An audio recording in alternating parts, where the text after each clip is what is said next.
is what I'm talking about, Coach. All right, my bad. What is going on, party people? What is going on? It is your boy, Coach D Brown, former big leaguer, former first-round pick with the Kansas City Royals, and I am.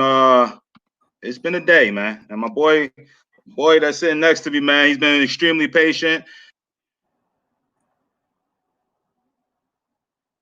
with me, and we get this going. But listen, man, this is it feels like a Monday to me right now. Lord, it feels like Monday to me. But anyway, Coach, man, this is one of these guests, man, that I've been trying to get on for a while. And then, of course, I get in the morning, I'm having all type of, he probably like, man, this ghetto mess. What am I doing over here, man? But listen, man, I appreciate you being patient. Appreciate you even coming on and spending time, man. I know you busy man, new program, new hire, new program. I'm super excited. Like I said, you come highly recommended. Everybody's like, yo, get Coach Thompson on. And I'm like, I see you with my boy Chef and his son out there and everything. So I was like, man, let me come get my boy on here. So without further ado, I got Coach Thompson, Coach Edwin Thompson of Georgetown University joining us today. Coach Thompson, what's good, man? Man, thanks for having me on, Coach. Hello to everybody. And looking forward to chopping it up today and excited to get things going. But thanks for having me on. Appreciate it. All right, good deal, man. Good deal. Listen, man, this is we have we've been kind of rocking and rolling with these guys, and I've had your recruiting coordinator when he was over at Eastern Kentucky on. Shout out to my boy Julius over there. But new program, new Shing Deans, got the Jordan over there, you know what I'm saying, over there. You got your boy something over there, man. But I want to know more about the man behind the program. And this is how I start off. I like to get to know, you know what I'm saying, the journey, you know what I'm saying, what it took to get to where you are now, man. So if you could, man, the listeners would love to learn about, Ed, man, the guy, you know what I'm saying, where he came from, the player, all the way to where he is now, man. So kind of give us like that timeline, man, please. Sure. Yeah. Well, the journey is always a fun one. I think being in this game in baseball, navigating through it for this is my 17th year coaching college. Wow. If I add in, coaching, playing, it's around 20 plus years I've been in at least college baseball. But I think going way back, I was born in Virginia and right outside of Washington, D.C. And my family, we moved to Maine. We moved up to a nice little area called Maine. Small town, mill town, blue collar as it gets, and kind of really that environment instilled a lot of toughness and competitive nature. We played 3 sports in high school. We kind of just went from one sport to the next. It was kind of one of those. We didn't have all the travel ball and all that stuff. We just played and competed for our town, and that was kind of how it all started from a competitive standpoint. And that's, I was fortunate to get an opportunity to go to Howard University. To play baseball, the real HU, HBCU. My dad was a Hall of Famer at Delaware State, played football. And so HBCU is something I always wanted to kind of do. But unfortunately, when I got there, the program, they dropped baseball, or they're in the process of dropping baseball. So, I had to transition, and I played summer baseball with 2 guys at the University of Maryland. And back then we could transfer right away. Okay. And the coach happened to see me play, and he's like, "Hey, would you be interested in coming over? I heard about the situation at Howard, and it was a great opportunity." Then I took that advantage to go. At the time, they're in the ACC, right? So I didn't have to move. Really, I knew the area. My brother still lived in Fairfax, so I still had a family connection there, which was great. And it was great. Kind of had that. I left Howard with an amazing friendships and connections that I met my wife there. So. I'm always grateful to have gone there, but I wanted more baseball at the time, and they weren't able to provide that. So I went to Maryland, and then probably about a month later, the head coach gets fired. So I got kind of, I'm in that situation. So I played, an entire year, about a year and a half, and then just things happened financially. This didn't work out, and then I ended up down at a small school, Weber University International, down in Florida. Again, NAI school. So, I went from the ACC to the NAI, but it was an awesome experience. It was we were top 25 my senior year. So it was a great there, and graduated in 2003. And Didn't get picked up. I wasn't a first rounder like you, so God had a different plan for me. But I got a chance to play independent ball for a year.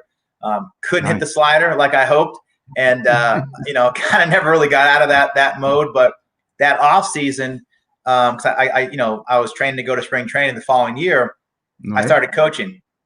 Wow. And that's kind of when the bug kind of got into me, like, hey, this may be something I really want to do when I was kind of finished playing. And then, baseball was forced. They say either you retire or you got to get forced out. I was that guy that couldn't hit the slider well enough. And they said, hey, we got a guy from AAA coming down that's going to play in this spot. And thanks, and move on. And so once then, I started coaching high school baseball. I jumped right back to my high school. My high school baseball coach, Chris Bessie, he allowed me to help out with the team, throw BP, hit fungos. And that's kind of when it all started. And I really, for about a 4-year stretch, I went back to my hometown. I taught special education. I worked for the high school or the middle school. I coached high school basketball. I had high school football. And then in the spring times, I landed a college job, University of Maine at Farmington. Nice. And it really allowed me to grow. And didn't make anything. But the head coach who just retired, Dick Meter, he allowed me for 4 years to run the program. And we had, we went from a poor program to a program that was competitive, through recruiting and some efforts we did collectively. But that allowed those 4 years at Division III were like gold. And also coaching other sports, I coached middle school track in that mix. I coached, like I said, high school basketball. So I did AAU. I did the middle school. I was the varsity basketball coach. And so my journey is not like the average baseball coach who may come out of pro ball, jump into a big time job. This is a 17-year process to kind of be an overnight success, if you will. And I don't even call myself a success. I'm just a coach that loves to impact young people like I did when I was coaching high school baseball or middle school track. And so that's kind of been, at that point. And then I got a big break. I was able to go to a head coaching job at Bates College, and which was right up down the road. And I actually got hired as a football coach. And 2 months into the job, the baseball coach left. And part of the job was in Division III was coaching football in the fall and baseball in the spring. And since I was kind of there, they were like, well, he's already here. He knows kind of what it takes, and got the job. And so really my first college head coaching job and kind of full-time baseball job, had no idea, all the ins and outs, but just kind of figured it out, navigated my way, and did that. We set a school record in wins my second year. Wow. I was working a camp at Duke University that summer. Like I was just recruiting, working the camps to make some money and just find some players. The head coach saw something in me. And a month later, his recruiting coordinator left. I was fresh in his mind. He called me up. I got in the car he called me on a Sunday. By Friday, I was down there. I drove down to North Carolina and started practicing. Wow. God opened that door for me to go work a camp, but at the same time to be able to have a position to be ready for that job and be ready in the ACC. To go from Division III to the ACC recruiting coordinator was like. And at the time, I was the first, black coach in the ACC at Duke and in baseball. And so, and that was, it wasn't like I was, hey, I'm this, but it was like I took a lot of pride in that at that time. And there was a lot of question marks of like whether I could do the job or not. And am I good enough? Am I qualified? But I just trusted myself. My dad always told me, know your worth and believe in yourself. And I've always believed in that. And so that was a really great experience. I was able to coach a guy named Marcus Stroman, who was pretty good, helped me become a decent pitching coach at the time, at least when he threw. But my head coach, Sean McNally, Sean Mack was I was about to ask if it was that. Yeah, Sean Mack is my ex-teamentmate, man. Yeah. So he gave me that opportunity and opened a door that I'm always grateful for him and the mentorship, now the friendship that we have. He's really taught me a lot of how to be a coach and how to design the system and the defensive system. I still use that same system that probably you had when you were playing. I mean, it's a similar setup. So, but so that was there for 2 years. Things didn't work out there in coaching. And I ended up down at Georgia State University. Greg Frady hired me, which was a great opportunity to be a pitching coach in a really good area. And I did that for 3 years. And then the job at Eastern Kentucky opened up was kind of 5 years. We were the last place team. And then last year we were 12-2. We ended up beating LSU. We had top 25 votes. And we put together three solid seasons, my year 3, 4, and 5. The first 2 were a lot of learning curves and everything. But, I've been blessed. I've had great players. I've had great staff. And to help me along this journey, you don't get to this point at this job. Now at Georgetown, I got hired in September. So I've been on the job for about 3 months, and it's a huge process, when you think about it. And I've been just following God's light, but ultimately, my wife has been amazing. My family's been amazing, and people give me chances, and that's really I've taken. I've always been a believer is you can make excuses, you can make things happen. It comes down to what you're going to do with it, and I've always made things happen. And that's the Northeast of me, but that's just kind of how we do things. But it's really been fun. Man, man, there's so many nuggets in there, man. So first of all, I'm trying to figure out how you go from North VA over there to Maine. How did that happen? And how did that, and then but then going to Howard. It's funny you say the real HU, right? I have ties to Howard University, and they always say that, right? Yeah, so and then going there, jumping from, how you're married, you have family wise, man. This is, you have to have that strong commitment, family wise, and the wife had to understand that this is how this goes, because I don't know how long you've been married, but you say you met your wife at Howard, so you guys have been rocking and rolling since college. But how is that jumping from, like you just said, like one day, boom, you're here, then the next week you're at another, location. Now you're Eastern Kentucky, and you starting this program, you're starting to rock and roll, and then right away, boom, now you're over to Georgetown. I know these are, better opportunities, man. But man, you know what I'm saying? It's no different from minor leagues jumping up, system to system and team to team. How does that work? Is that most common for most college coaches, man, to be jumping from, program to program and like that, or what? Yeah. I think as an assistant coach, you kind of want to stay somewhere between that 3 to 4 year span. You want to obviously try to move up and elevate your career. When I got the job at Eastern, and my wife was 7 months pregnant. So the timing, it's never been ideal, and I got this job in COVID, so she's been an amazing support system. I wouldn't be able to do what I do without her because, ultimately, it's a partnership as you jump in that. And I have a 5-year-old. We've been married 7 years. And, so she's been with me when we first started dating. We didn't date in college. We met in college.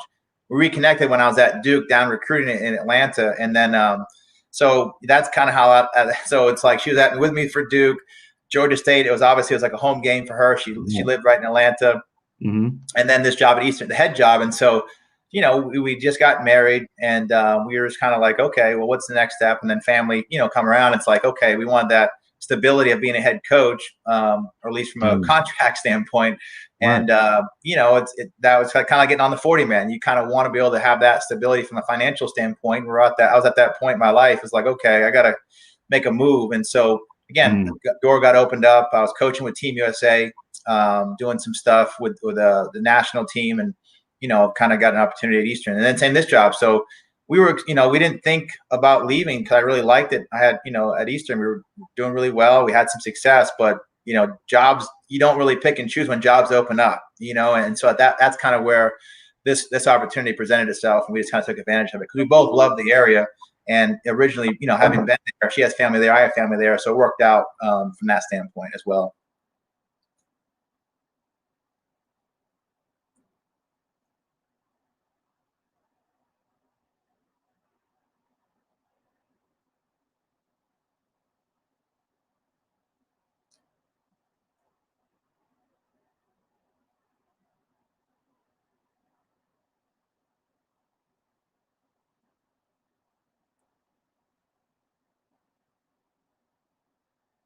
I don't know if Dre's still out there or not. If you guys can hear me, hopefully, I don't know where he went to, but it's good to have everybody else on. I see Floyd. What's going on, buddy? Long time. Hope you're doing well, man. And you back. Can you hear me, bro? I can hear you. I made sure. I didn't know if you're still there or not. I'm so sorry about this. It's all good. It's what I'll be right back on with this, man. I hate to do this to you, man, but just keep going. They can hear you, bro. You know. Okay. So you left off. You was just talking about traveling with the wife and so just kind of moving jobs. It's always there's been other opportunities that have presented themselves that I've looked into or people reached out, but for making moves, it's always affects a lot of people. As a head coach, you affect a ton of different people, and that part's always a hard dynamic that you have to kind of you know what you're signing up for. As an assistant, you kind of just go, you don't think about it, but as a head coach, as everyone that's affected, from the players to recruits, families, it's been a hard transition because I had so much love and care for the guys at Eastern. But like I always tell them in the recruiting process, if the Royals draft you in the first round, you're going to love me as much as you want to, but you're still going to go sign with the Royals, Right. And I always want my guys to go pursue their dreams. And ultimately, hopefully they have enough respect for me to go out and pursue mine. And they did. I talked to my older guys, and that gave me a lot of clarity. They said, hey, you got to pursue this. It's a great opportunity. And so I think that part, when you have really genuine relationships in the program, it's never easy. Leaving is never easy because you want to finish kind of what we started. And I know they're going to do a great job, and the program's going to is in a good place. But, as a pride, you're like, and I really want to be a part when they win that championship or whatever. But, it's also helping them develop. And, now I'm helping them, afterwards in life. And so that's always been my mission. What's up with so, because I was trying to figure out, and you kind of explained this to me, and I had Northwestern head coach, Coach Allen on, last week, maybe 2 weeks now. And the dynamic of you guys, and I didn't understand the number that he gave me. I was just bugging out, man. But from the African-American coaches standpoint, man, how many are in Division I-A and then even in a Power 5 level too? So the total between all, there's 300 Division I teams in Division I, HBCUs included. I think we have 42 total assistants, head coaches. That's including HBCU. At non-HBCU head coaches, there's myself, Spencer Allen, and Elton Pollock at Presbyterian, who'd be another good guy to get you on. He'd be great. And but assistants, there's a guy at Kansas State, a guy at Cal, a guy at Indiana.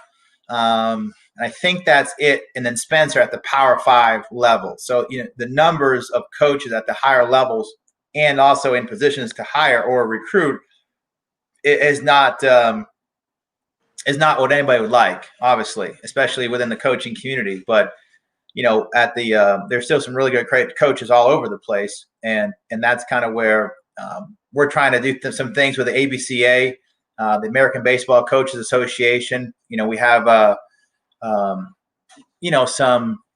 some diversity committee that we're on. So we're trying to grow the game and have a lot of younger coaches come out. So we're working on a lot of different levels to help grow that. But yeah, right now the numbers, there's 3 head coaches, and then I think there's about 12 or maybe 14 assistant coaches at the non-HBCU, and then we have a total of, like I said, 13 head coaches, black head coaches in Division I. Yeah, we have a little. I know I'm having audio issues on my side, but on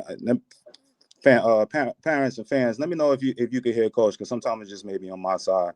The phone had rang, but I know the number. I just kind of wanted to get an idea, like, and this, how tough is it, like, feeling like you gotta like prove yourself on that level, man. You got your own program, man. Like, I know that, I know from a baseball side of things how tough it could be, but do you feel like additional pressure? Having to feel like you gotta, carry the torch and for you know what I mean?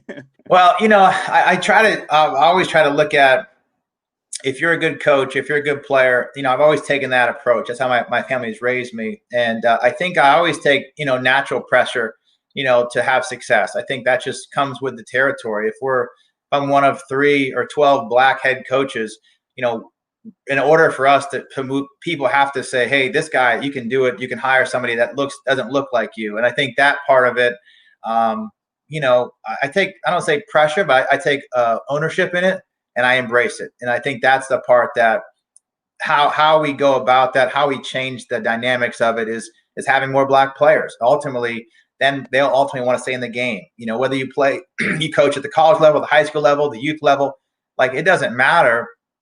The game's great, and it allows you to have an opportunity. And then also trying to encourage, players to move on to be administrators, to be athletic directors. Like there's different levels of the problem.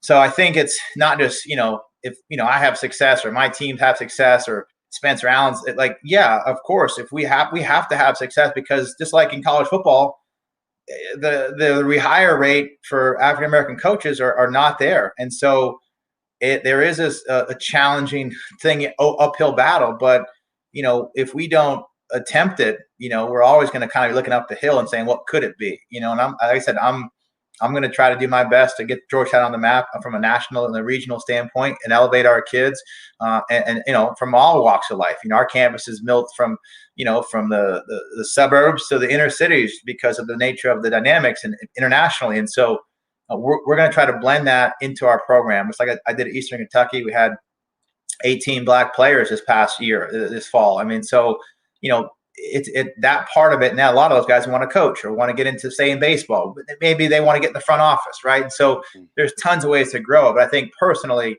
I'm just trying to get the best players and best people that I can to help them impact them. And whatever path that goes from me and how that it may affect others, hopefully that will inspire, me, because when I was coming up, I had, Tony Gwynn was coaching.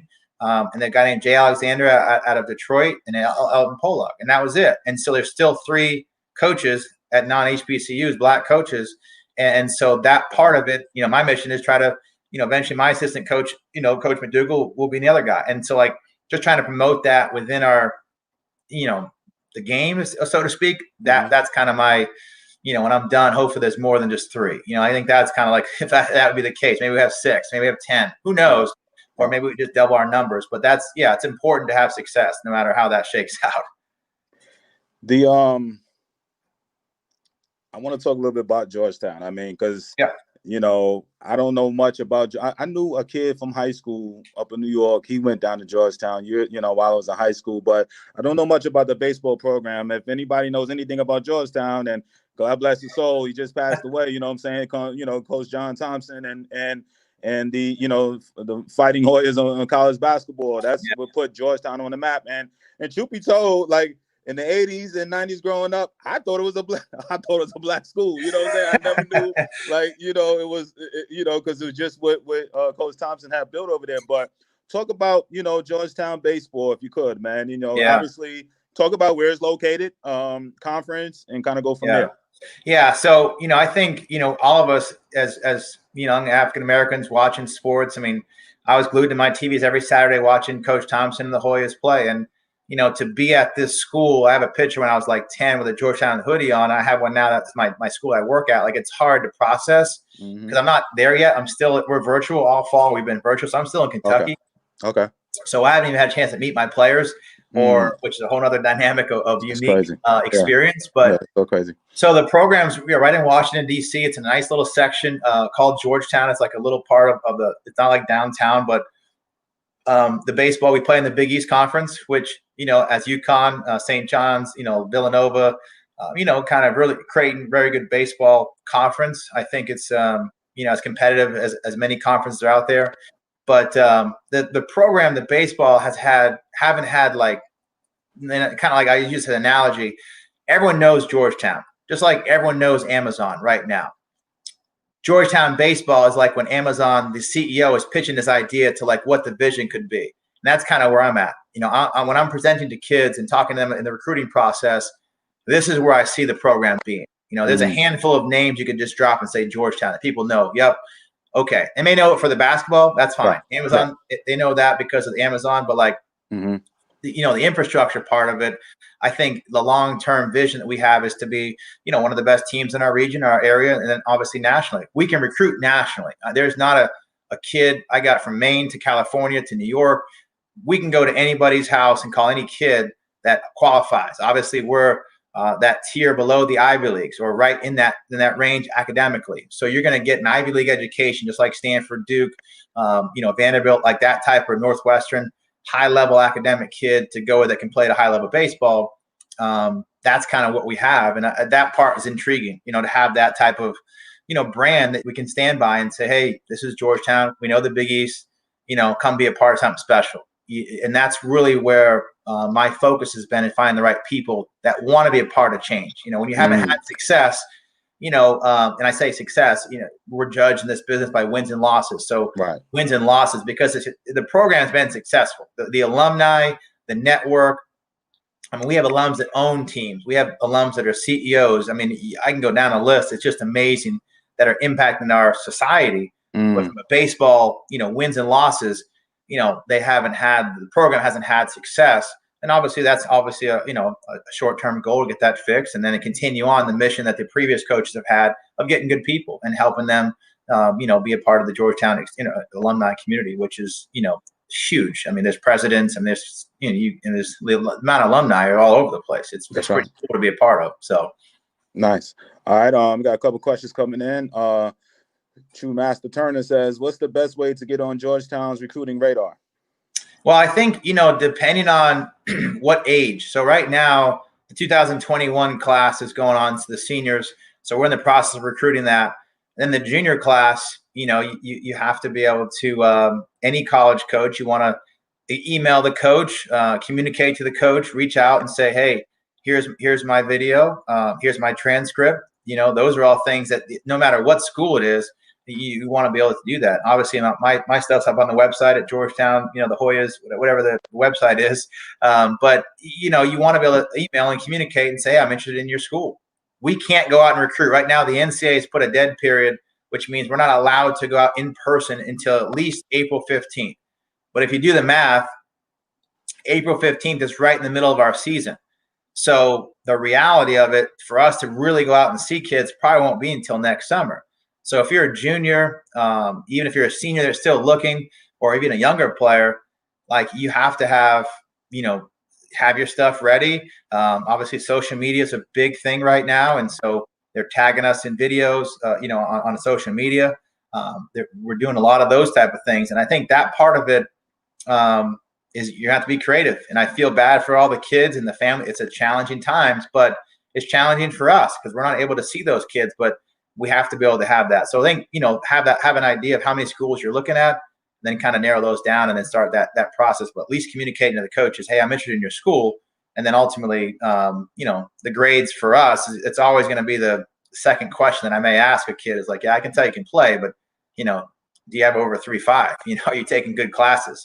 That's just that's what we have to work with. Every school is different, but that's just how we would do it for us. Right. Georgetown is, obviously known academically on that side. Like you said, right in now, Ivy League, right on the, that Stanford, type of Vanderbilt type education side. So speaking of that, what are the requirements? I heard you said the 3.5. So like, what is it like bottom line? Like, because it's a high academic type, school, what is that like that bottom line number you need SAT, ACT wise and GPA? Yeah, it all changed. I can't really give the exact numbers. Okay. But in general, if you're taking quality course load, honors and AP classes, if you score well on your SATs and you're above average, those are the kids that, we're going to recruit in general. I think I never say what a number is one way or the other, because then you can hold me to that. And then that sometimes it doesn't work out because the transcript may not match the test score or whatnot. So there's times where your test score is really high, but your transcript's really low, and that's may not work out. And that's anywhere really. And that's really just trying to be transparent. I think you have to have an understanding that here's the reality. The best grades you can get, the more options you're going to have. When we're at Eastern Kentucky, we could, you could put academic money together, you could put baseball money together. Like our situation, we have baseball scholarships. We also have full financial aid need base, which the university has. So anybody applying to Georgetown can apply for the Georgetown, it's called a Georgetown scholarship, that if you need financial aid and your family qualifies for it, you get it. And that's a great resource that we have on top of baseball scholarships. So we have that opportunity to provide that's open to all students. And so that part of it, I think you have to just do your homework. I think that's if you look at the websites on each school you're looking at, they're going to have some sort of average or mean, and you can kind of just look at that and say, okay, I'm in the range, or I'm maybe a little bit low for athletics, or one way or the other. So you can kind of get that sense, more or less. All right. George says, Coach Thompson, do you have an indoor facility for baseball, or do you use the indoor facility in football, from football? Yeah. So, we have a unique thing. We have an indoor hitting area that's on campus. We also have outdoor cages as well. The unique part about our program, and I always tell players this, and I'm not scared to share anything, I don't hide anything.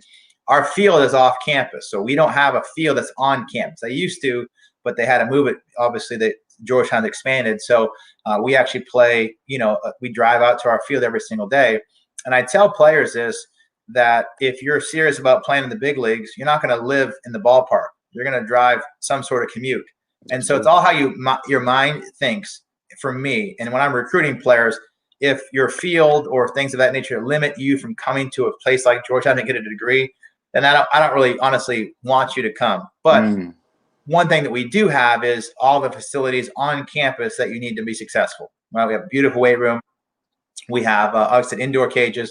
We don't have for the most part in January in DC, we're going to be outside. I mean, we're going to play outside practice-wise. We don't usually get together until end of January. So weather, is pretty solid. So I think, we don't have a football bubble, if that's your answer. Like I know some programs do. We just have, batting cages kind of indoors. And it's climate controlled. So that's all you need to get to work in. That's right. All right. Dwayne says, 15U 2024 son, very interested in playing college baseball at Georgetown. Will tag video to your Twitter handle when spring ball starts. And he's pumping in 4.0 GPA. All right. Love it.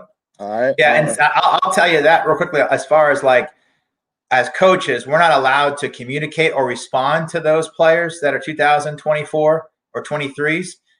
It's just kind of a unique. They can contact us, and then if we like the video, typically what we do is I'll reach out to Coach Brown and say, "Hey, this guy, I heard he plays for you. Can you have him call me?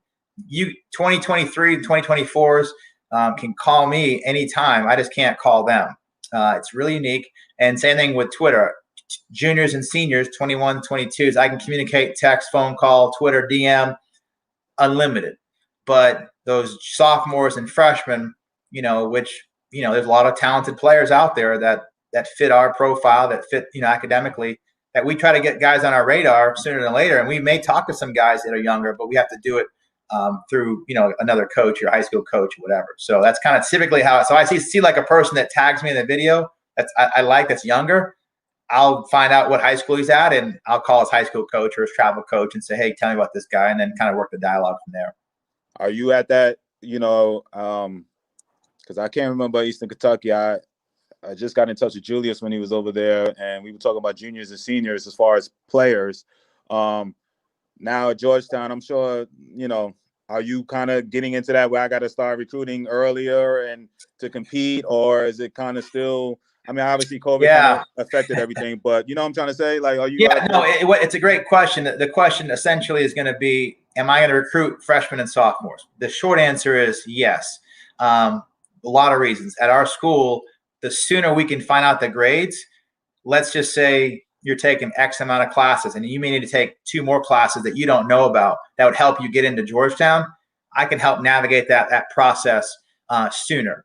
And then, the competition piece, and we're just getting hired, and we're competing against those schools you mentioned, and they already have kids that are committed in those classes. So I've always been trying to be as thorough and efficient as I can. I don't want to rush the decision, but at the same time, I want to make sure that they know my process. And sometimes my process doesn't line up with their process. Like I talked to a kid the other day. He said he wanted to make a decision before January 1st. I said, well, are you going to visit the schools? He's like, no. I said, well, how are you going to know if you like the campus? How are you going to know if you want to walk around the backyard of the town or the city you're going to? Like, right. You have to do your homework. Just like we're going to do our homework on the players, they have to do their homework on the program and then the actual school. So I think that part of it, it can get sped up sometimes, but I try to slow down those parents and the players and say, hey, we're going to have dialogue and we're going to get to know you before we kind of just move forward with an offer. And again, there's always exceptions, right? Like no brainer baseball wise, 4.0, that's, ridiculous grades that I don't have to worry about. There's always that exception, but I think we still try to target, guys later because there's a lot of good players that develop later just physically, that. So we try to have a balance. I think there's definitely a fine line. And I think here we do more early recruiting than I did at Eastern Kentucky for sure. Okay. That's what I was kind of figuring that out, man. So let me see if you have any more questions. We have real fast. So because of this COVID and you kind of backlog the players, and then you like you said, you ain't had a chance to even meet your players, which is crazy to me. You know what I'm saying? So I've had some new coaches on, but this is in the summertime. You know what I'm saying? Now you the first new coach that I've had on in December, and you essentially playing in a couple months. You know what I'm saying? Right. So how do you essentially do everything without pulling your hair out? Like, man, I ain't with my coaches. I can't get on the field. I can't, whatever. And I got to be ready by, beginning of February or mid-February to kind of be rocking and rolling. Like, how does that, what's your plan on that? Like, how does that, does it keep you up at night a little bit or what, Yeah. And this is, again, I think there's a part of me that just, I'm confident in me. Right. And so I believe in myself, my staff that I have, that when it's time, and I told the players this, when it's time for us to go compete against somebody, we'll have some window of practice, whether that's 4 weeks, 5 weeks, whatever that may be. And we'll be really efficient during that time to focus on things that will help us be competitive from those games from day one. Will we be as efficient as a team that practice all fall? I don't know. But at the end of the day, again, you can make excuses or you can make things happen. And I told them from the first team meeting, I asked them on a Zoom call, I said, hey, who wants to play pro baseball? They all raised their hands. I said, okay, this is what pro baseball looks like. Your summer season just finished. You're about to go in the off season. We'll give you a plan. We'll give you a workout. We may talk to you here and there. In January, we'll tell you your report date for spring training. You're in the minor leagues right now. And that's really what we've been kind of rallied around. And then I'm just, again, preparing these guys for what they ultimately want to get into. So as long as I'm speaking their language, that's true. We've been able to connect with them. I've been very fortunate that Coach Mack at Duke had me record all the practices. I didn't know why I had to record them and keep all the DVDs. Wow. But we run the same defensive system. So every week we've been able to put in a new part of our defensive system. Coach McDougal's been able to talk about the offense. Our other coach been able to talk about the pitching. So we feel we've been able to get in, visually, verbally, a plan, right? And then now it's a matter of executing that plan once we actually get together. And we know that it may not be because of COVID with the rules and restrictions, we don't even know how it's going to work out because we haven't had a chance to go through it in the fall. So a lot of it will be really organized and ahead of time and have planned. But I don't think it keeps me up at night. I think it keeps me. It's like a new. I think I'm probably the only coach that I know of that's been hired that's never been able to meet his team like this, probably in history. In the sense of, maybe there's a couple of coaches in the middle that got hired in the middle of the season. In January, but I think that part of it, the initial part, is just our relationship has actually been the strongest I could have ever asked for because all we've been able to do is talk. And so normally when you come in as a new program, new coach, you're trying to, change this, change that. So it's been really allowed me to slow down and get to know all of our players. And that part, we've had some fun. Like last week we did, their walk-up songs. Like, so I got the chance to know all their walk-up songs. Like, and I was like, why they do that? And so like, we've been able to keep it light because I think if we try to keep it too serious, for me, I was like, I got to kind of pull back a little bit, make sure that I'm not doing too much baseball because the reality is we don't play again until, and we're not even able to be in person. So it's allowed me to kind of reshuffle like my thought process a little bit and kind of just slow down a little bit, but just enjoy the process of that, just unique times that we're in. We just embrace it. And I think that's kind of, but I'm hopeful that some guys will move on to play pro ball and they'll be like, yeah, my coach didn't hold my hand in the fall all the time, So I told him, if you don't show up to spring training in shape, I'll know. If there's no getting into shape. It's going to be, you better be ready to go from day one, because if not, the other 40 guys that we have on our roster will pass you. It's funny you say that. I didn't think about it like that, but you're absolutely correct. It's like you're treating these guys like pro guys. Like your season is over September. You got all off season on your own. You're gonna get the plan, and you got to do it on your own. And see you in February. Yeah. So that's what it's been. I didn't think about that. You the first guy that said that like that. Shout out to my boy Coach McNally. Sean Mack, man. I've been trying to reach him, man. If you talk to him, tell him to stop big leaguing. I got his number early this year. Okay. I know he's in the Pirates up there, whatever. I got his number from one of the higher ups in Pirates, and I've reached out to him. When I see him, I'm not be big leaguing me, man. You know what I'm saying? I will reach out to him. We're very, like I said, he gave us such an opportunity in life that our families are close. Him and I, so we talk. He's a mentor to me. He's really been helpful, influential in my career on and off the field. Just him. What his knowledge been. So I'm always, Coach Mack, big shout out as well. Yeah, it's my boy, man. Yeah, he used to keep me straight, man. He used to, I hear it all the time. I just heard this yesterday, and I'll keep a quick story about Sean Mack. He used to always call me straight hand, like when we played together. This is within the 90s, and this is when I used to take real offense to this, and I get it so much. I just got it yesterday. And I talked about Sean Mack yesterday to this dude out in a random restaurant. He's like, anybody ever tell you look like straight hand? I was like, yeah. And I was like, it's funny. My boy way back used to always call me. So his ears must have been ringing. It's funny. Here you come talking about Sean Mack. But shout out to my boy Sean Mack. Tell him I said what's up. You talk to him. But George says, what is your approach with the 1 year extra eligibility for your players and recruiting incoming 21 to 22 high schoolers? Yeah, for those that don't know, essentially the NCAA has allowed last year for all the kids to have an extra year of eligibility. Well, the unknown, if they do that this year, my gut is that they're going to do that. So what was college coaches we're placed to deal with is next fall, in theory, from an eligibility standpoint, we could have 3 freshman classes. Wow. The class that was there last year during the COVID spring, freshmen. The incoming 2020 class, freshman, and then 21 class next fall. Wow. So what we've tried to do, and I've tried to approach it this way, is we're not going to really change too much in our recruiting philosophy. We're going to kind of normal attrition, normal guys that leave, normal guys that go out and play professionally or just move on in their lives.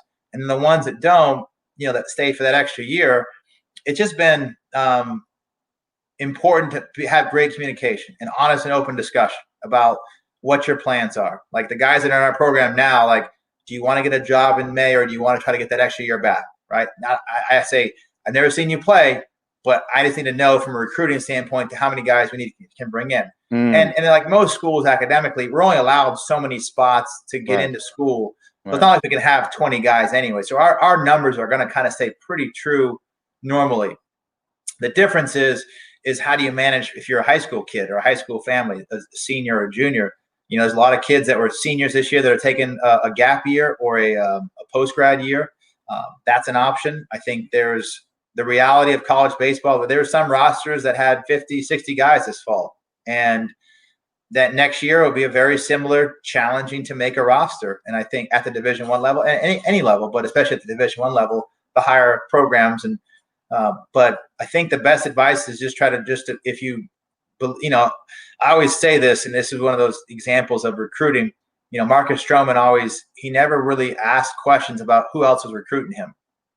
And I asked him one day, I said, hey, do you think, you ever worried about that? He's like, Coach, he's second baseman. He's like, there might be one guy better than me, maybe 2, but I know there's not 3 guys better than me. And so if you believe in yourself and your talent and you put the time in, for me, that's how I would approach that. And I asked the kids, like, you think you're one of the best players in your state, in your area, on your team, and only you can answer that because, but I think that part of it is just being realistic in your situation. Like we have 7 middle infielders returning next year. So I didn't really recruit many middle infielders in this class, the senior class, because I'm going to just go with the guys we have and we'll find 2 or 3 that can help us, win and everything. So I think that dynamic is hard, but you better know the schools you're looking into, how many guys they have coming back, and I'm transparent with everyone I talk to and say, hey, we have 7 guys, middle infielders back, just so you know. You can be the 8th and you could be our best one. Right. But I don't know that for certain because I've never seen them play and I've never seen you play,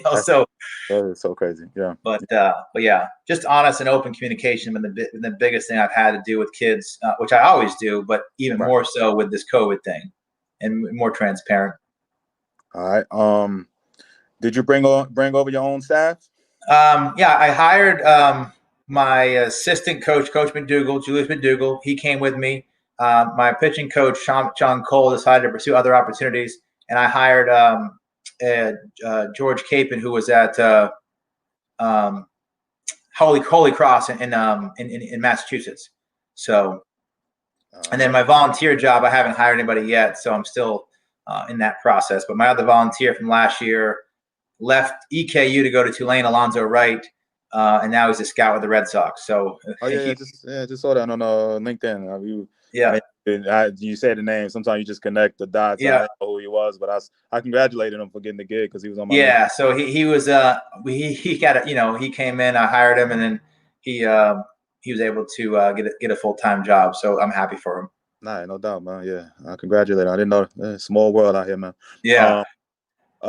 D-Rob said, Coach Thompson, good stuff. Are all D1 players getting a blanket waiver year this season due to COVID?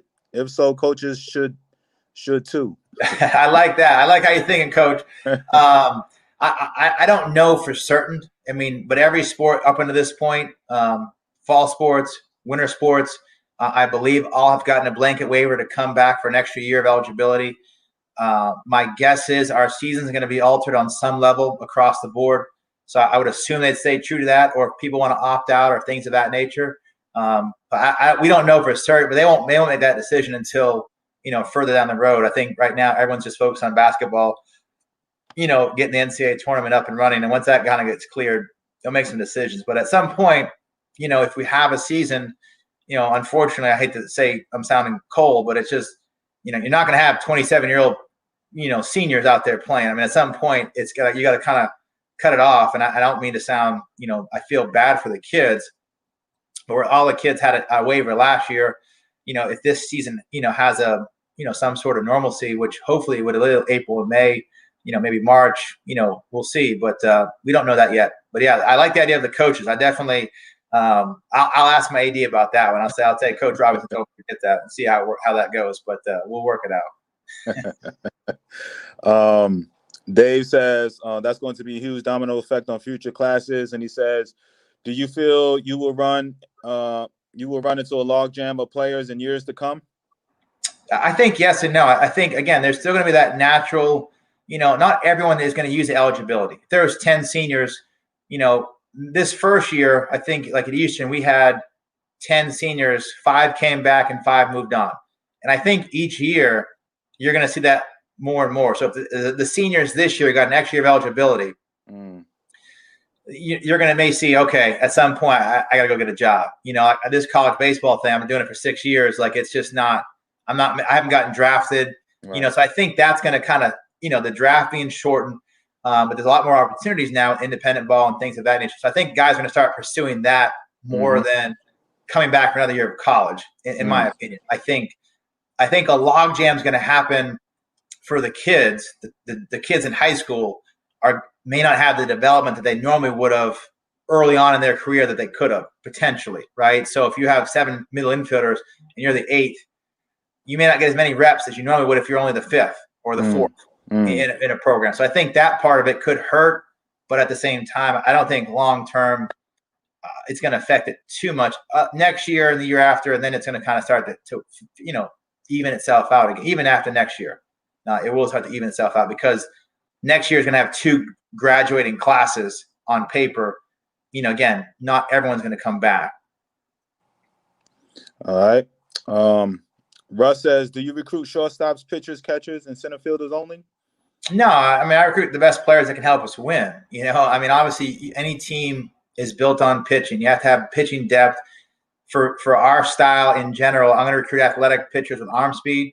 I want athletic players in the field, and I want guys that can play multiple positions in multiple sports. That's my perfect ideal situation. But yeah, I think you always work in the middle of the diamond. You work your way out. Any organization that's successful has those quality people in the middle of the field, center field, middle infield, catcher, pitcher. But, I like to have guys that can hit. So if you can play first base or just DH, then we have a spot for that. I think sometimes college coach try to get too technical and just, it's like, no, I want the best players that can help us win. And that's where a little bit where we're trying to win now, where professional baseball, you're trying to win long-term at the big league level where you have, so for us, we're trying to win right away. So if you can help us right away, yeah, I don't care if you, and that's, again, coaching at the mid-major level the last couple of years, Eastern, we're going to get that 3-tool player, that 2-tool player that can really hit. Maybe the defense is but plus bat, plus arm, can run, but defensively just struggle. Whatever that may look like, and take those guys and help them improve that to help them move on to the next level. But I think you have to start with pitching. You have to have good pitchers and different, not only pitching, but like, can you craft a bullpen? Can you create a different arm slots in your bullpen, not just the same guys at 95? Like, I think for me, again, in general, we like to have a lot of versatility within our pitching staff and our team. Guys that can bunt, guys that hit the home run. Those things are important. All right. So what's like your, overall style of play? What is, what I'm saying? What's Coach Thompson is known for? Yeah. When you go to play Georgetown, what do watch out for this? You know what I'm saying? Yeah, I think it, and it kind of happened at Eastern a really good bit, and we played a tough schedule, for us in the mid-major. Last year we beat LSU on the road, we beat Vanderbilt, we beat Virginia, Mississippi State. So I think when you play those teams, you can get wowed by those guys or just go out and compete against those guys. And I always try to instill, we're going to compete in everything. So I think the teams that I've always been a part of, that I think that I'm in charge of, or my areas that I'm in charge of, is competition. And that's a simple battle. It's a one-on-one battle between the pitcher and the hitter and the pitcher, right? Two teams going against each other. So like that part, they're going to know that's going to be a competitive game from start to finish. It won't be, oh, we're just playing this team. They're a bunch of smart kids. Like, no, I won't buy into that mentality. I buy into, we're going to go compete. And then, the best team doesn't always win. Who plays the best on any given day? And so I think once you get over that and that mindset initially, our style is going to be competitive offensively and defensively. We'll be very aggressive. Pitchers are going to attack you offensively. Again, Coach McDougal does a great job, and we've been a top 20 offensive team at Eastern the last 3 years. Runs scored, stolen bases, home runs, batting average, right? Nice. So it's a balanced offense. It's a balance, and you have athletes. You have guys that can do a lot of different things. Not only play different positions, but just on the field, and it's, our job to kind of put them into a lineup that helps out win that day. But I think balance, I think that's the key. You can't just be one-dimensional. My first 2 years at Eastern were really one-dimensional. We just relied on the home run, and that style doesn't really work unless you have, 5 or 6 guys that can just hit 10 home runs. That sounds great, but even still, I remember there was times where it was like first and second with nobody out late in the game, but like my 3-4 guys are up, and I'm like, I can't have these guys bunt and play traditional baseball because that means the ball out of the ballpark. And if they do it, yeah, great. If not, like, why didn't you bunt? So we've tried to recruit players and identify that can do a lot of different things in our system. Yeah, I know Coach McDougal definitely told me how he loves those athletes, and he's quick to tell me them stats. He's like, yo, we did this, we did. I was like, all right, Coach, you're doing your thing. No, and I think it creates havoc, right? It's fun. It's like the spread offense in football. Nobody, no offense to the, again, there's a lot of ways to win. I'm not saying that there's not ways to do it, but I think kids love to their attention span's so short. But so if you give them that freedom to kind of run or to take first and third and do some different things and take some chances, it makes the game fun. Ultimately, that's kind of what, the game's fun if it's supposed to be fun. And so, and when you have success, obviously winning is always fun. So there's nothing wrong with that. All right. Bubba says, Coach, do you like for a player to note in his profile that he is a utility player, even if he's primary or shortstop? I think when we have those conversations, I always ask kids, to say, hey, what kind of what else do you do? What other sports do you play? What do you like? What's your style? Because it looked like, hypothetically, if I was a football player and I was running the triple option as a receiver, I wouldn't be too excited to go to that type of style of play. That's right. Where, we have such balance where we have guys that are one-dimensional. We have guys that are just that are versatile. We'll break those guys up, defensively and offensively, but it will typically come up in a conversation. But I think the more information we can have as a coach especially in this time, the better is off for us, for you as the kid or the parents helping us out, because we don't know. We're always shortstop. Okay, I can play short, I can catch, I pitch. Okay, well, that's what we call value, right? That's what those utility guys are for, and I think that part of it allows you to have some freedom as a coach to say, you know what, hey, we have 7 shortstops right now, but we only have 2 outfielders. What do you think about that? You could be the third, right? And those are the conversations that, and I think that's important too. All right. So from a scheduling aspect of it, and I mean, do you guys feel like you're gonna, your honest gut feeling? Do you feel like you guys are gonna get this season in? Yeah, I do. I mean, I don't know to what extent. I'm very optimistic. I'm always a positive thinker, but I don't know. What's going to be best for every school is going to be different. Just like the state situation, every school. Some schools, like where we're located, we have probably 20 schools within the 2-hour radius that we could play, and we could have a full season amongst each other. Right. Other schools that are in the middle of the country that only have a 5-hour radius between schools or whatever, maybe more of a challenge to get the full allotment of games. So I think what you're going to see is a wide range of different schedules. You're going to see just kind of like this basketball and some of these football games, pick it up. I'm not saying pick up games, but like, hey, that's what they are though. They're open. We're open. We're COVID free. Yeah. We'll play it. We'll see at the ballpark, on Sunday. Or, I think that part of it, you're going to see a lot more of. I think, what we think is a traditional, normal 56 game schedule. I just don't think that's possible. But hey, I mean, who knows? I mean, if, when you look at basketball, which is less people and it's indoors, so there's a lot more things to think about. Baseball has been happening all summer long, and there's been limited, situation. But the dynamic is just the kids on campus. You can't really control around in a bubble. Basketball right now, they're in a bubble and they're still having some challenges at different places. Even football. So I think we'll play when that happens, when that starts. I just don't know.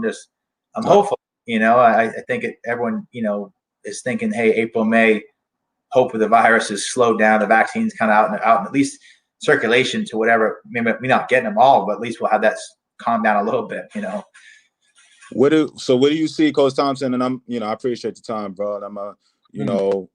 Where do you see Georgetown? You know what I'm saying? What's your 3 to 5 year, outlook of this program, man? I'm a dreamer. So I think, like anything, we're going to look to our peer institutions, your Stanford, your Vanderbilts, Duke, those programs, Michigan, like that's kind of like, that's where I like to see us. My goal is for us to, in 3 to 5 years, whatever that timeline is for programs to look at us and say, wow, look how they're doing it. Look at their diverse roster, diverse coaching staff, and they're having success and they're producing great people. I don't want to say I'm the John Thompson of baseball, but like I would love to have that torch, if you would, and have that success. I mean, of course I'd sign up for that. But again, my goal has always been to impact young people. So as long as I'm doing that, however that process works in the results standpoint, I'm confident in my process. Places that I've been, I think we've had some success. It's going to continue, just a matter of how that's going to shape up in this times. But, I want to be competitive every single year in our conference, competing for a top spot in our conference to win a championships. I always start off goals every year. It's the same. Our first goal is win a game, win a home game, win a road game, win a home series, win a road. I mean, it's a whole process to be a champion. And so we have to make sure that the small things are happening first. The details are really oriented. And that's kind of I think I'm a cross between an old school discipline, have discipline the organization that we are, but then also have the freedom to kind of just, enjoy the game, let the kids play, if you will. But, having that type of program that people don't want to play, in a positive way, like, hey, they're really diverse options out of the bullpen. Their team has really good balance. They have guys that can do a lot of different things up and down the lineup. Their bench is depth. And, I think when we look back, that's always the goal, is to have a team that's competitive, out there, and, ultimately having enough discipline to win the games we're supposed to and compete when we need to and win some games we're not supposed to. But ultimately, again, I want to be an elite top 25 program. I didn't sign up to hang out. I mean, there's nothing about Georgetown that's mediocre. So I don't plan on being average in the baseball. I mean, when that will happen, I don't know. I don't put a timeline on that too much, other than just the basic timeline that I've had previous schools that I've been at, that if you work at a certain pace, you'll see and turn around and look like, oh, wait a second, like EKU, we just beat LSU on a Friday. Like, okay, right. Right. It just kind of happens over time with a lot of work and a lot of buy-in. So once we get all the players, which we have good kids that buy in, and the recruits want to buy in and be part of change, because we're not on paper compared to other programs historically successful in baseball. But as I tell players, if I gave you $1,000 back when Amazon CEO was pitching the idea, trust me, you'd sign up for that 5 times on Sunday and twice on Saturday. Mm-hmm. And that's kind of that's what I feel that we're going to be. Well, that's my goals. You a little younger than me, man, but I mean, yeah, I remember in high school, if you talked to me about some Vandy baseball, I'd be looking at you crazy. You know what I'm saying? Right. And that's each spot, each different program, Virginia wasn't good 20 years. I mean, I go down the list. It's a model that's already out there. I'm not going to reinvent it. Coach Corbin, Coach O'Connor at Virginia, they're out there, and it's possible. So I think that part of it's not like I'm some, coming in, we're playing baseball on the water. We're just playing baseball, somewhere different. And we have a school that's really challenging. So, okay, embrace that. And then find players that fit our style of play. So a couple more questions, Coach. Sure. Natasha says, do you prefer multi-sport athletes? I do, and I encourage that. And I encourage any parent out there to don't tell your kid not to play a sport just because you think you may devote more time. Time's all relative. Take time and enjoy your high school experience. I think having a break from a sport allows your body to have other muscles and your mind to have other things. I mean, not if you're always baseball. I mean, you need a break. That's why there's an off season. I mean, it's just because if you don't, you limit that opportunity to grow. And I think other sports allows you to have other competitive environments. I mean, I love playing. I played hoops in high school. I played football, played soccer. I just want to compete. I love that.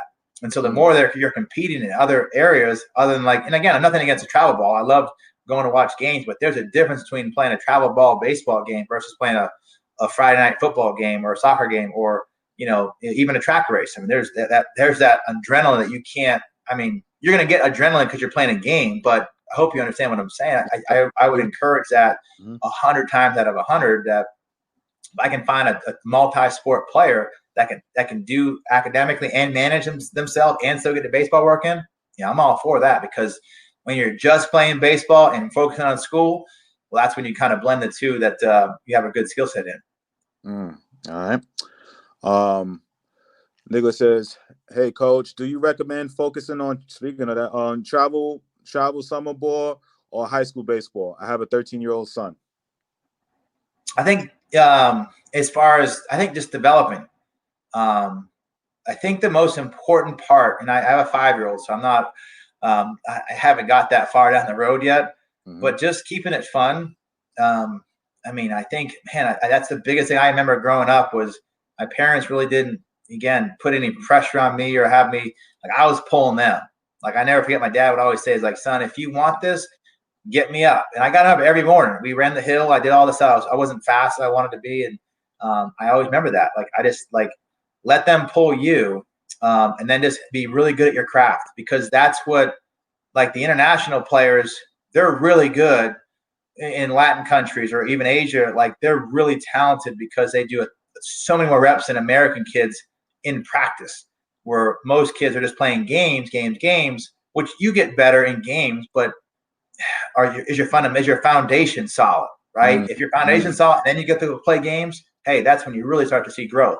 That's and right. Then, but 13, 10, 11, 12, 13, just make sure the fun's incorporated, because you don't want to lose them at 13 or 14, because that's when you see a big drop off with kids in general in sports, because now it gets competition.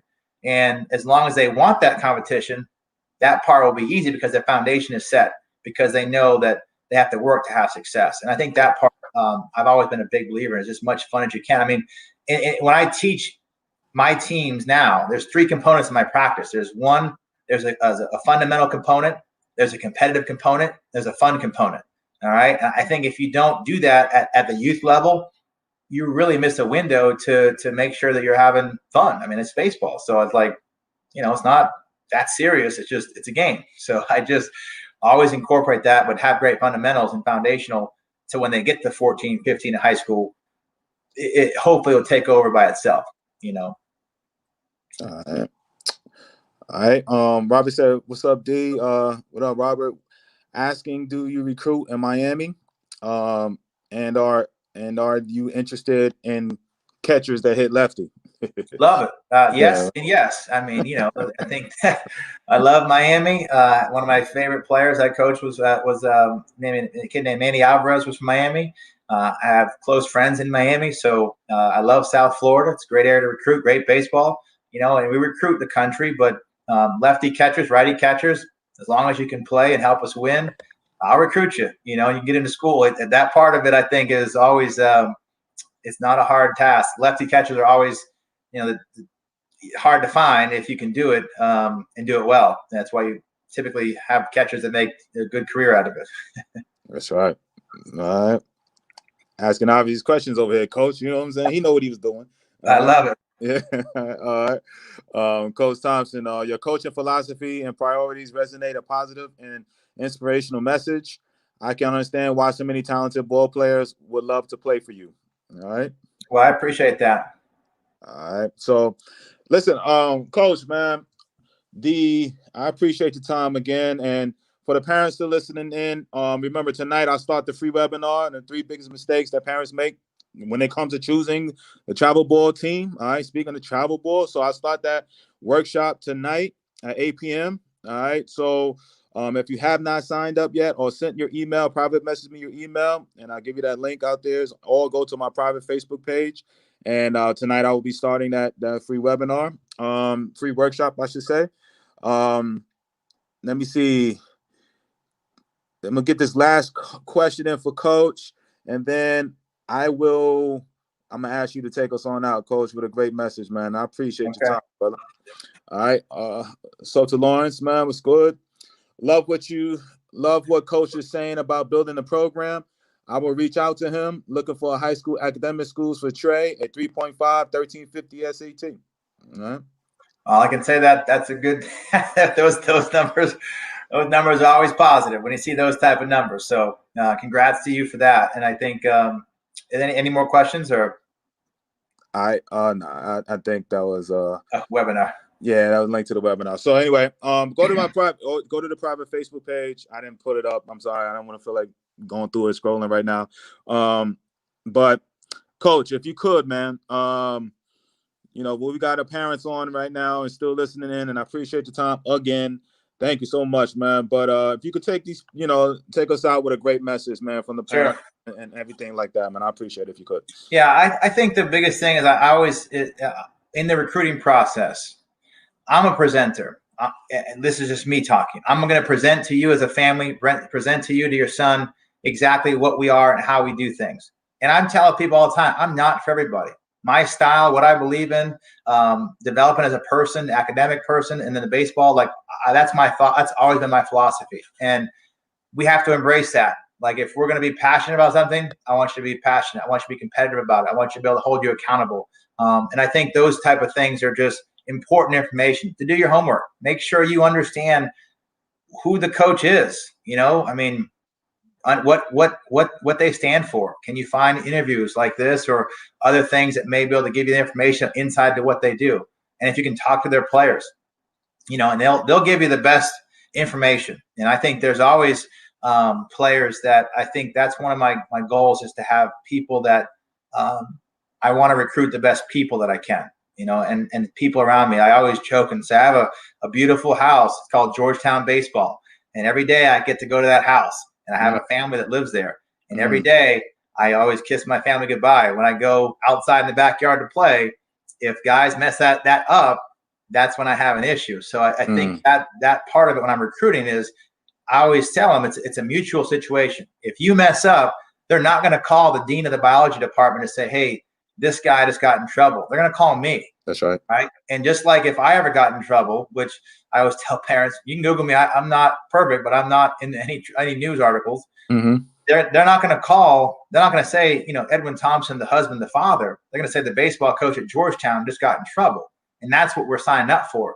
So when you pick a school, you make sure you pick a school that's best fit for you academically, socially, then all to the baseball part. And it's got to be one that, I think you guys can kind of navigate that. And I wish you guys nothing but the best, because it's a challenging time that we're living in as a whole, let alone in a pandemic. So, take your time through the process. I wouldn't rush the process. There's always that saying is just trust it, don't rush it. So, but I appreciate having me on, Coach, and this has been great. And anybody wants to, any questions you may have, my emails on the website somewhere. I think it's on there. So search it, find it, and reach out. And love to have continued dialogue. Again, if you're a parent that's a sophomore or a freshman, I won't be able to respond to the email other than say I can't respond to the email. So, but I can't really talk about your son in general. I can answer general questions, and obviously we'll have camps some point down the road, but we'll work it out. All right. That was asked. That was another one I was asked. So yeah. Do you have any camps? Not yet. Not right now. And not until, most likely the summertime or the fall or late August. Again, once NCAA clears us to have away from the dead period, and that's all schools, Division I. Now, Division II and III, I think there's some different rules, but we just can't allow that to, we can't get off campus. And so we can't even have our kids that have committed to us on campus and walk them around, because it's just the rules. So, trying to stay safe. And I know it's frustrating in some ways, and you see it's other, different areas, but all we can control is what we can. So, but yeah, we'll have camps, and I'll pass it along. You pass it along to anybody that wants to come and reach out, and we'll go from there. But this has been great. I hope you guys enjoyed it. It's been a pleasure to talk and chop it up, and we'd love to continue our dialogue offline at some point. No doubt. Thank you, Coach Thompson. And parents, tomorrow I will have Jovan and Xavier Edwards.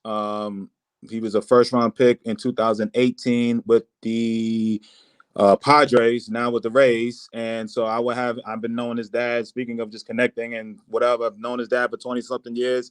And the first time I talked to him since I was 18 years old was last week. So he has a son now that's a first-round pick. So we're going to bring him on here and kind of make this, family type of thing tomorrow, man. Talk about this draft process. And